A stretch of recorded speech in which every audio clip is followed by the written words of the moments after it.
ce n'est pas encore très clair.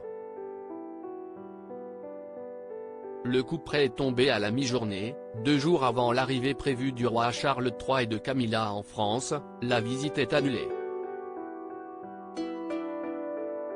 Dans un communiqué, l'Élysée a fait savoir que, en raison d'une nouvelle journée d'action nationale contre la réforme des retraites le mardi 28 mars prochain en France, le voyage officiel du roi et de son épouse serait reporté.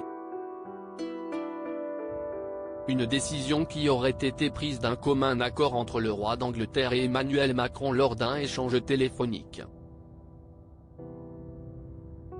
De l'autre côté de la Manche, on ne présente toutefois pas les choses de cette manière.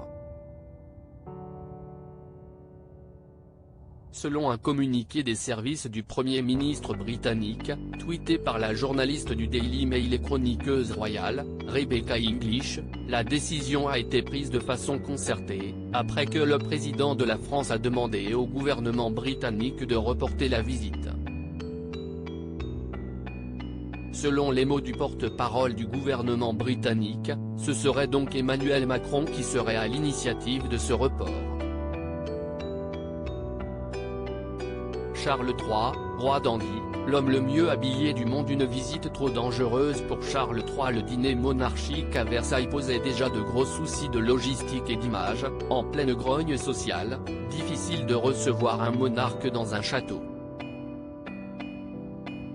En plus de la gestion compliquée de ce banquet, une nouvelle journée de manifestation prévue le 28 mars s'est invitée dans le programme.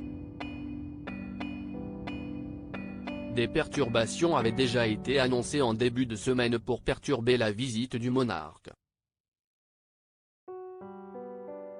Dans un communiqué dévoilé par la CGT Culture à la suite de l'Assemblée Générale du mardi 21 mars, les 130 agents du mobilier national et des manufactures de tapis, de tapisserie avaient indiqué reconduire leur mouvement de grève en protestation de la réforme des retraites. Nous sommes tout à fait conscients qu'en fin de semaine, le roi d'Angleterre sera accueilli en France et que nos services seront sollicités. Ce sera sans nous. Nous sommes solidaires des travailleurs anglais, en particulier de la culture, British Museum, Wallace Collection, qui sont en grève depuis des semaines pour l'augmentation des salaires, avait ajouté le communiqué. Crédit Photo, agence.